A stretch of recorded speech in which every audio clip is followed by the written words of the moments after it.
시청자 언니 오빠들 안녕하세요. 철가방 언니예요.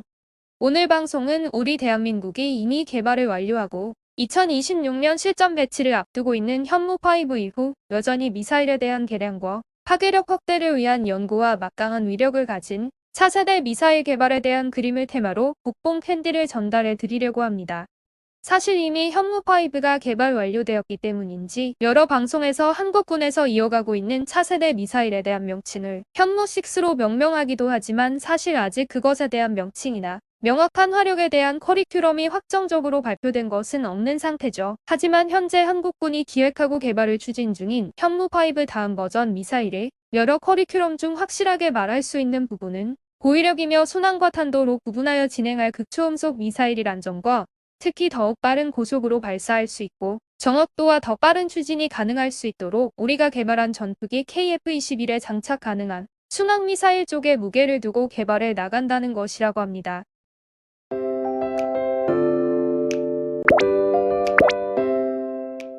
현재 고위력 극초음속 미사일에 대한 그림들 중 우리 군에서 외부로 발표한 것들은 북한이 이미 개발 완료했다는 미사일과는 개념 자체가 완전히 다르며 사실 현무5의 개량 버전에 가깝고 비록 2단 연료통의 길이가 길어지기는 했지만 전체적인 미사일의 길이와 외형은 달라진 것이 별로 없으며 고체 연료를 적용한 미사일이라는 정도이거든요. 따라서 이런저런 상황으로 미루어 짐작하건대 현재 편의상 현무6로 불리고 있는 차세대 고위력 극초음속 미사일의 개발이 이미 상당 부분 진행되었다고 말할 수 있는 정도죠. 극초음 미사일은 순항미사일과 탄도미사일로 분류되는데 우리 군에서 전투기 장착이 가능한 순항미사일에 주력하고 있는 이유는 전투기 자체가 고속으로 비행하는 상태에서 발사하게 된다면 극초음 미사일의 기동은 더욱 빨라진다는 장점이 있기 때문이라고 합니다.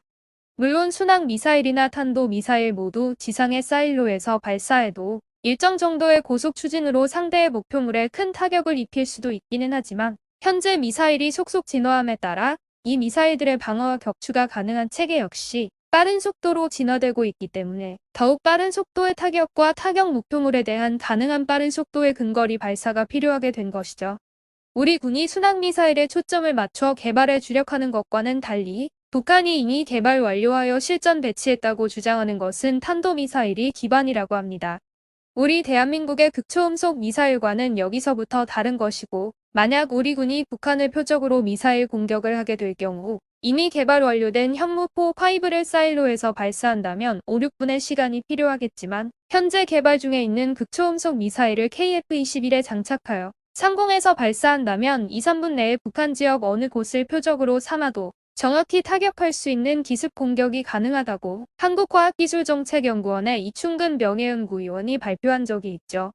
북한의 탄도미사일 기반의 극초음속 미사일은 탄도 부분에 활공치를 다는 형식이 되고 높이 쏘아 올렸다가 타격점으로 떨어질 때 다시 대기권으로 진입하게 되는데 이때 극초음속이 나타나게 되지만 운동에너지를 계속 잃게 되므로 활공 거리가 길어질수록 속도 역시 떨어지게 되어 격추될 가능성도 높아지며 기동 역시 매우 둔탁하게 되는데 더욱 중요한 것은 사일로에서 발사하는 지대지 형식의 미사일인 관계로 발사되는 위치가 즉시 드러나게 된다는 점입니다. 한국군은 2026년부터 약 2년간 극초음속 미사일의 공대지 타격 능력에 대한 검증을 실시할 계획이며 북한군처럼 급히 개발하여 빠르게 실전 배치한다는 그림을 갖고 있지 않기 때문에 실전 배치까지는 아직 충분한 시간적 여유가 있는 것으로 예측된다고 하죠.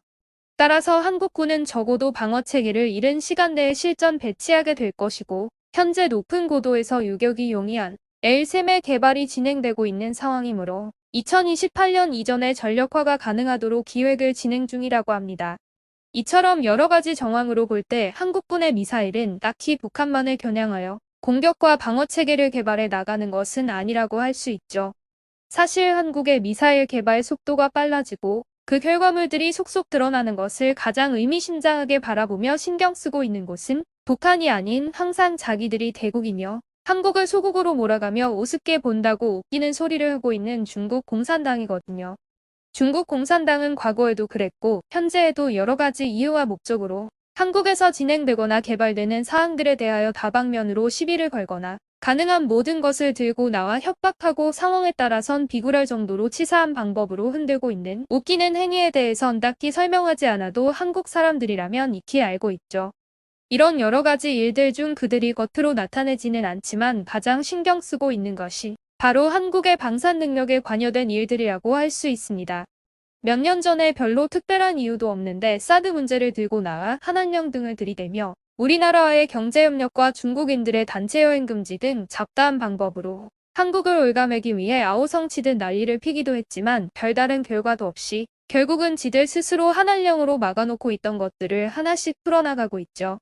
중국을 장악한 공산당은 이 사드 문제를 들고 나와 실상 중국 내에서 자신들 즉 공산당의 입지 강화와 국민들의 애국이라는 별로 사드와 관계도 없는 부분을 들이대며 그들을 공산당 쪽으로 몰입시키는 데 이용했고 나름 성공적으로 중국의 젊은 층들을 자신들이 원하는 쪽으로 몰아갈 수 있었다고 합니다.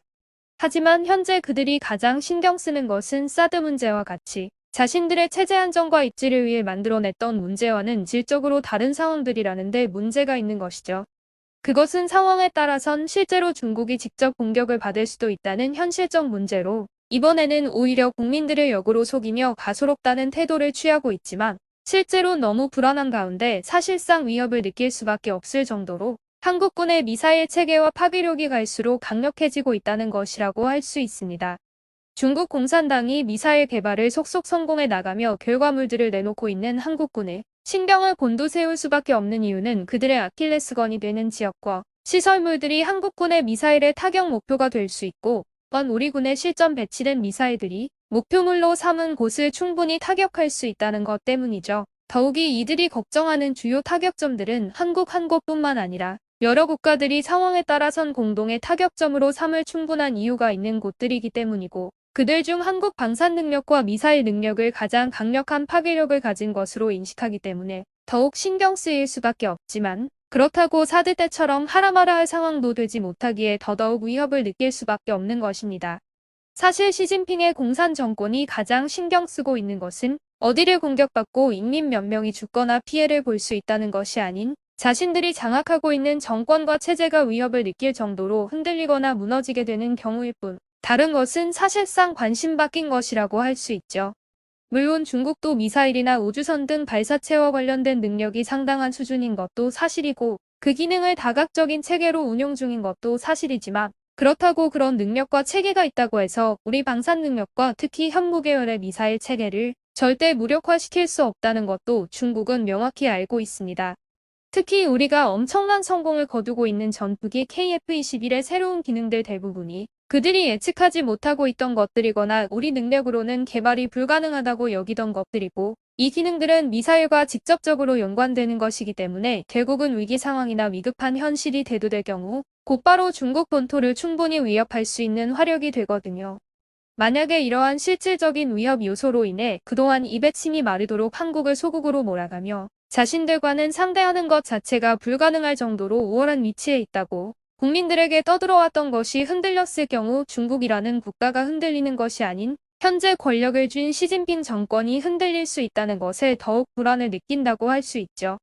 얼마 전 한국은 개발에 성공한 미사일의 실제 결과물들, 총체적인 전력 발사 시험을 진행했었는데 이같이 다양한 신무기를 한 번에 테스트하는 일은 세계적으로 흔치 않은 일일 뿐더러 그때 선보인 한국군이 보유할 신무기들은 하나같이 국가안보에 중요한 전략 무기들이었고 이러한 전략 무기들을 소개하는 발사시험 일정을 당시 중국 외교부장이 한국에 도착하여 면담이 이루어진 직후로 잡았었는데 이것은 앞으로의 한중 관계 형성에 있어 다분히 의도적인 행보라고 볼 수도 있는 의도적 행위였다고 할 수 있었죠.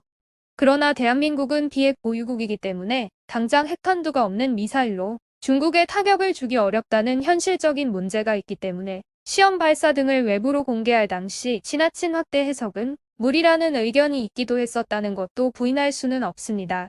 이런 의견을 놓고 판단할 때 비핵 보유국인 일본이나 핵 보유국이지만 타격 거점이 적은 북한에나 제한적인 타격이 가능할 뿐으로 보는 견해가 주를 이루기도 했었지만 추후에 핵 개발을 추진하거나 장기적으로 핵 보유국 지위에 오른다면 한국의 SLBM 능력이 충분히 진가를 발휘하게 될 것이라는 점은 확실하죠. 한국의 방산 능력이 이러한 상황에 들어서게 됐을 경우 북한이나 일본은 물론이고 지금 당장이라도 충분히 가능한 ICBM급으로 사거리를 늘린다면 중국 같은 강대국들을 상대로도 강한 저지력을 가질 수 있다고 보는 것이 현재 우리 방산 능력을 키워나가는 과학자 등 군 전문가들의 공통된 의견입니다. 한때 미국은 한국, 일본, 유럽 등 동맹국들에게 중거리 미사일 배치를 조심스럽게 타진했지만 어떤 동맹도 미국의 미사일을 받겠다고 나서지 않았는데, 이유는 미중, 미러가 대결하는 가운데 미국 미사일을 모종의 국가에 배치하게 되면 그곳이 곧 최전선이 되기 때문이었죠. 사실 그동안 한국의 미사일 개발에 족쇄가 되었던 사거리 제한 때문에 겉으로 내세울 수는 없었지만, 사실 우리 과학자들과 방산 관계기업의 전문가들은 이미 엄청난 기술을 자체적으로 습득해 놓은 상황이었고, 이제 그 거북스러운 제한들이 사라진 상황에서 한국의 방산 능력과 특히 미사일의 개발은 엄청 큰 날개를 단 것처럼 누구도 막을 수 없을 정도로 속도를 내며 속속들이 결과물들을 쏟아내고 있습니다.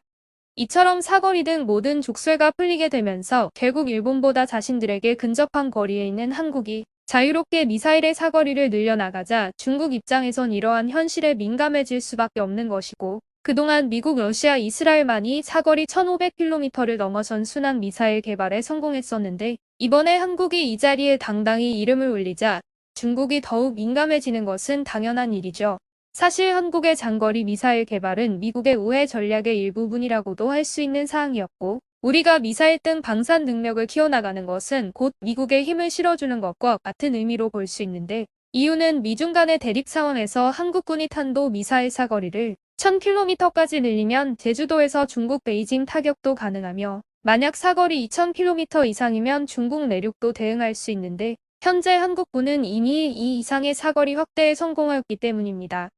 현재 한국군은 조용한 가운데 그렇다고 은밀하지도 않게 현무5 이상의 파괴력과 더욱 다양한 발사체계로 사용 가능한 고위력 극초음속 미사일 개발을 착착 진행해가고 있으며, 이 결과물은 북한은 물론 항상 큰 소리만 치면서 속빈 쌀강정 같은 모습을 보이고 있는 중국에게 가슴이 철렁할 정도의 강력한 위협을 느낄 수밖에 없도록 할 것이 확실하죠. 오늘 방송은 여기까지입니다. 구독, 좋아요는 콘텐츠 제작하는데 큰 힘이 됩니다. 시청자 여러분 편안하고 즐거운 생활하세요. 우리나라 좋은 나라, 대한민국 만세. 감사해요 언니 오빠들.